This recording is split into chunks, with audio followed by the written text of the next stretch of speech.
Psalm 119, day 23, the watches of the night. We'll be reading verses 145 through 152. With my whole heart I cry, answer me, O Lord, I will keep your statutes. I call to you, save me that I may observe your testimonies. I rise before dawn and cry for help. I hope in your words. My eyes are awake before the watches of the night, that I may meditate on your promise. Hear my voice, according to your steadfast love, O Lord, according to your justice, give me life. They draw near who persecute me with their evil purpose. They are far from your law. But you are near, O Lord, and all your commandments are true. Long have I known from your testimonies that you have founded them forever.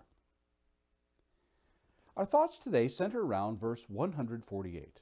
My eyes are awake before the watches of the night, that I may meditate on your promise. Perhaps you have heard this often quoted. Early to bed, early to rise makes a man healthy, wealthy, and wise, from Benjamin Franklin. The benefits of being an early riser are well known.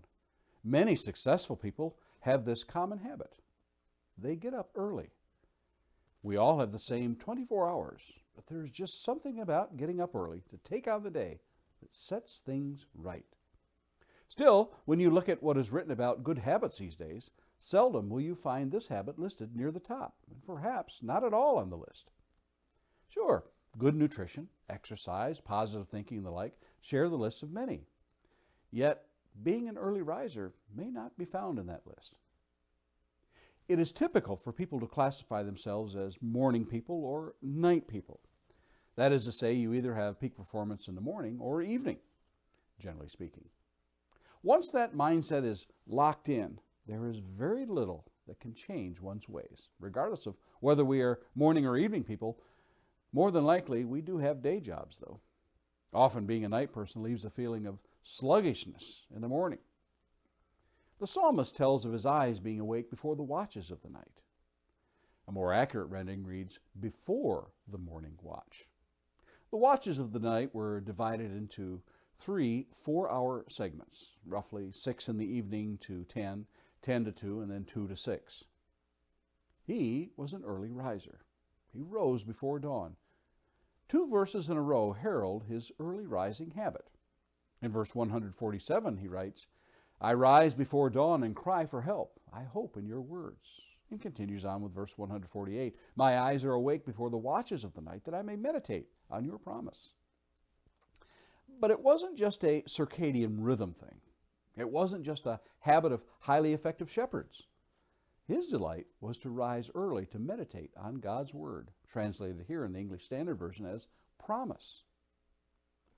John Wesley, a preacher from the 1700s, was a staunch early riser and made it a habit of rising at 4 a.m. each morning to begin the day with prayer and Bible study. Tucked away in the descriptions of great men and women is their propensity to rise early. Listen to some descriptions of early risers in the Bible. David tells us in Psalm 5, O Lord, in the morning you hear my voice. In the morning I prepare a sacrifice for you and watch. We find that in verse 3. David commanded the Levites, who no longer had charge to tend the tabernacle and moving it, to stand every morning and evening, thanking and praising the Lord in 1 Chronicles 23:30. Consider what Job would do for his children. We find, and when the days of the feast had run their course, Job would send and consecrate them. And he would rise early in the morning and offer burnt offerings according to the number of them all. For Job said, it may be that my children have sinned and cursed God in their hearts. And thus Job did continually. Job chapter 1 and verse 5. But perhaps our greatest examples are the Lord himself, who prayed and taught early in the morning, as the following verses tell us. In Mark chapter 1 and verse 35 we find, and rising very early in the morning, while it was still dark, he departed and went out to a desolate place, and there he prayed. And again in John chapter 8 and verse 2, early in the morning he came again to the temple. All the people came to him, and he sat down and taught them. Do you rise early to greet the Lord? And Lord willing, we'll meet again tomorrow.